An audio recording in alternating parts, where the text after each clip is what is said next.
Hi students, मैं शिवाजीत दिन ICE coaching campus by Shivajeet sir में आपका स्वागत है। यदि आप नए स्टूडेंट्स हैं और चैनल को सब्सक्राइब नहीं किए हैं तो चैनल को सब्सक्राइब कर लें, जिससे आने वाली वीडियोस का पता आपको चलता रहे। स्टूडेंट्स, आइए मैं कक्षा 12 का गॉस के नियम के अनुप्रयोग पढ़ा रहा हूं, जिसका लास्ट अनुप्रयोग है स्टूडेंट्स, बिंदु आवेश के कारण विद्युत क्षेत्र की तीव्रता का मान ज्ञात करना, या इसे बोलते हैं गॉस के नियम से कूलाम के नियम का निगमन करना। स्टूडेंट्स, तो आइए हम जानते हैं बिंदु आवेश के कारण विद्युत क्षेत्र की तीव्रता। तो सबसे पहले यहाँ पे बिंदु आवेश लेंगे, ठीक है। इसे मान लेंगे कि ये O पर है और इसके ऊपर एक Q आवेश उपस्थित है। तो इसके चारों ओर गॉसियन पृष्ठ की कल्पना करते हैं स्टूडेंट्स। अब यहाँ पे गॉसियन पृष्ठ की जब कल्पना करेंगे तो ये गॉसियन पृष्ठ, अब यहां से मानेंगे कि R दूरी पर एक बिंदु P है, ठीक है, जहां पर विद्युत क्षेत्र की तीव्रता की हमें गणना करनी है। अब देखिए, बिंदु आवेश के कारण विद्युत क्षेत्र की तीव्रता की गणना का ये मैटर है स्टूडेंट्स।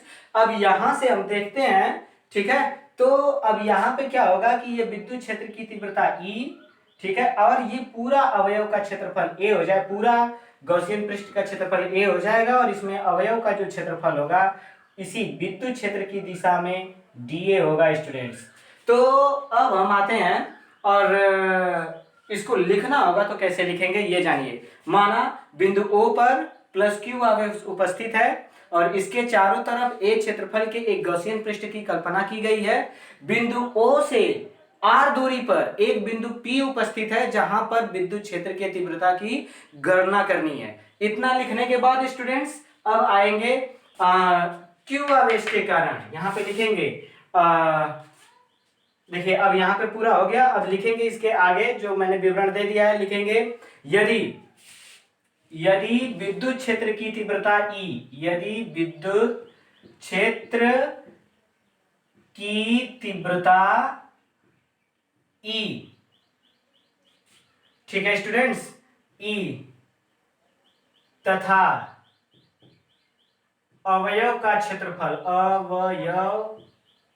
अवयव का क्षेत्रफल, ठीक है, और क्षेत्रफल क्या है dA। स्टूडेंट्स देख लीजिए, अवयव का क्षेत्रफल dA एक ही दिशा में हो, एक ही दिशा में हो तो विद्युत फ्लक्स, तो अवयव का विद्युत फ्लक्स। अब देखिए, केवल अवयव का जब विद्युत फ्लक्स निकालेंगे, विद्युत फ्लक्स, तो छोटा मान है, ठीक है, इसलिए अब इसके सामने ऐसे लिखेंगे D phi E equal to E into D A cos, दोनों एक ही दिशा में है स्टूडेंट्स, इसलिए डायरेक्ट लिख देंगे cos 0। अब cos 0 हो गया स्टूडेंट्स, तो अब संपूर्ण पृष्ठ का, यानी संपूर्ण पृष्ठ का क्षेत्रफल निकालने के लिए हम दोनों पक्षों का समाकलन कर देंगे स्टूडेंट्स। लिख देंगे दोनों पक्षों का समाकलन करने पर, दोनों पक्षों का समाकलन करने पर, ठीक है स्टूडेंट्स। तो जब दोनों पक्षों का समाकलन करेंगे तो यहाँ पे लिखेंगे integration of phi E, D phi E, integration of D phi E equal to E integration of E into D A, और cos 0 का मान 1 होता है स्टूडेंट्स। तो अब देखिए, या इसे एक स्टेप और भी बढ़ा के लिख सकते हैं, D integration of D phi E equal to E into integration of D ए।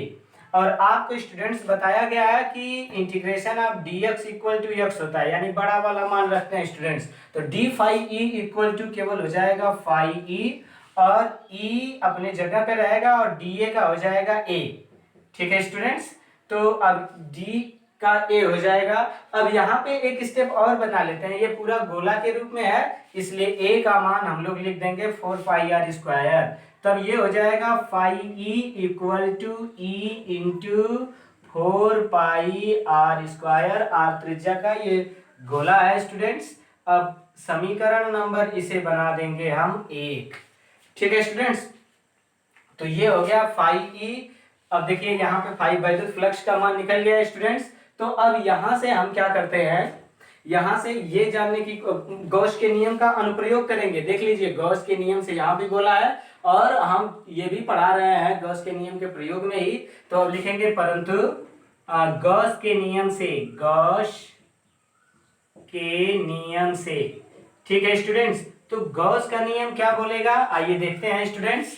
तो गॉस के नियम में आते हैं, तो गॉस का नियम होता है phi E equal to Q upon epsilon zero. समीकरण नंबर 2 बनाते हैं स्टूडेंट्स, और फाई ई को देख लीजिए, यहाँ पे फाई ई है, यानी आप इस फाई ई की जगह पे यहाँ पे क्यू अपान लिख सकते हैं, यानी फाई ई का मान, फाई ई का मान समीकरण 1 से समीकरण 2 में रखने पर, समीकरण 2 में रखने पर। ठीक है स्टूडेंट्स, तो अब समीकरण 2 में रखते हैं। ठीक है, तो समीकरण 2 में क्या लिखे, फाई ई का मान समीकरण 1 से, मतलब यहां से उठा के 2 में रख देते हैं, तो E into 4 pi are square equal to Q upon epsilon zero. ठीक है स्टूडेंट्स, ये उधर जाएगा तो E इक्वल्स टू हो जाएगा 1 upon 4 pi epsilon zero, opposite, इधर गुणा के रूप में, उधर जाएगा तो भाग के रूप में हो जाएगा। देखिए 1 अपान 4 पाई, देखिए इसमें का लिया है या पूरा लेके चले जाते हैं, 1 upon 4 pi are square into q upon epsilon zero हो जाएगा स्टूडेंट्स, जिसे हम अपने हिसाब से कन्वर्ट कर लेते हैं। 1 अपान 4 पाई एप्सिलॉन जीरो को यहाँ कर देते हैं और क्यू अपने जगह पे आर स्क्वायर। ठीक है, ये विद्युत क्षेत्र की तीव्रता का मान आया है स्टूडेंट्स। ठीक है, किसके कारण, अब देख लीजिए, ये हमारा विद्युत क्षेत्र की तीव्रता का मान है बिंदु आवेश के कारण। लेकिन स्टूडेंट्स इसमें एक बात और जुड़ती है कि अगर आपसे ये गॉस के नियम का अनुप्रयोग करके ही विद्युत क्षेत्र की तीव्रता लाए हैं, यानी ऊपर वाला मैटर बिल्कुल सॉल्व स्टूडेंट्स। अगर आपसे ये ज्यादातर करके पूछ देता है कि गॉस के नियम के अनुप्रयोग से कूलाम के नियम का निगमन कीजिए, तब स्टूडेंट्स हम यहाँ पे आते हैं। फिगर हमारा आपके सामने दिया हुआ है, जिसके बारे में मैं बता चुका हूँ स्टूडेंट्स, और ये मोस्ट इंपॉर्टेंट है, इसका बहुत अच्छे से ध्यान रखना और आप इसे सॉल्व करना।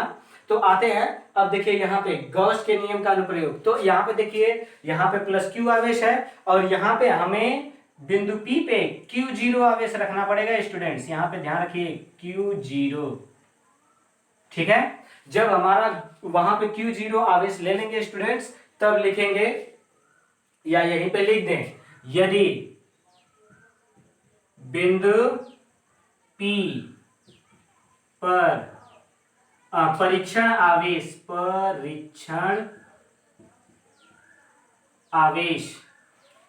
ठीक है, अब इस मैटर को उठा लेते हैं, या आप फिगर को स्टूडेंट्स यहां से हटा दे रहे हैं। ठीक है, जब फिगर को हटाते हैं तो इधर सॉल्व कर रहे हैं, तो यदि परीक्षण आवेश Q0 है, यदि बिंदु P पर परीक्षण आवेश Q0 है, तब दोनों आवेशों के मध्य लगने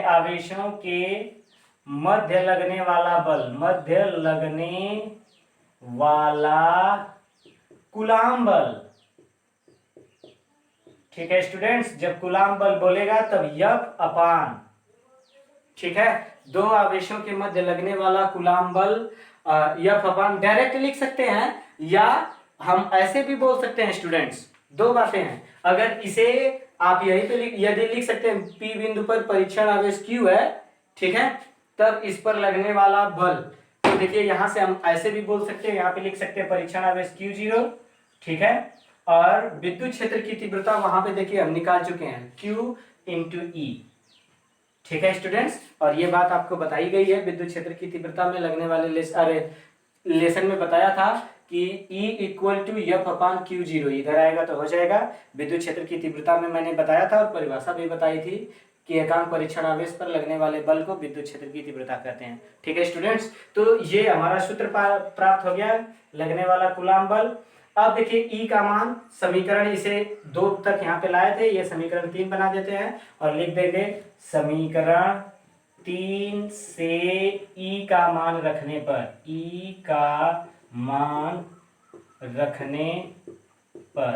ठीक है स्टूडेंट्स, तब F इक्वल टू हो जाएगा, E के जगह पे हम लिखते हैं 1 अपान 4 पाई एप्सिलॉन जीरो। ठीक है, हो गया। अब यहाँ पे अब देखिए Q, यहाँ पे रहेगा Q इंटू Q/r²। ये आपका रहेगा स्टूडेंट्स, इतना तो E का मान है, लेकिन इसका अभी Q बचा है, तो Q की जगह यहाँ पे Q0। ठीक है, यही हो गया हमारा कूलाम के नियम, यही है कूलाम का नियम। ठीक है, अब देख लीजिए स्टूडेंट्स, कूलाम का नियम है क्या, मैंने पिछले लेसन में भी बता दिया है। दो आवेशों के मध्य कार्य करने वाला बल उनके आवेशों के गुणनफल के समानुपाती तथा उनके बीच की दूरी के वर्ग के व्युत्क्रमानुपाती होता है। ठीक है स्टूडेंट्स, तो यहाँ पे दो आवेश हैं, Q1 की जगह Q, Q2 की जगह Q0, दो आवेश हो गया। ये सिद्ध हो गया स्टूडेंट्स, प्रूव्ड। ये मोस्ट इंपॉर्टेंट है, इसे अच्छे से रिवाइज कर लीजिएगा, वीडियो को 2 बार 3 बार अच्छे से सुन लीजिएगा, ये मैक्सिमम एग्जाम में आता है स्टूडेंट्स, इसका ध्यान रखें। आज के लिए बस इतना ही रहेगा स्टूडेंट्स, आज के लिए बस इतना, और अगले वीडियो को लेकर के हम अगले सवाल और न्यूमेरिकल को लेकर पहुंचेंगे। तब तक सारे सूत्रों पे आप अच्छे से प्रैक्टिस कर लीजिएगा स्टूडेंट्स। तब तक के लिए धन्यवाद, अगले वीडियो में मैं कल फिर मिलता हूं।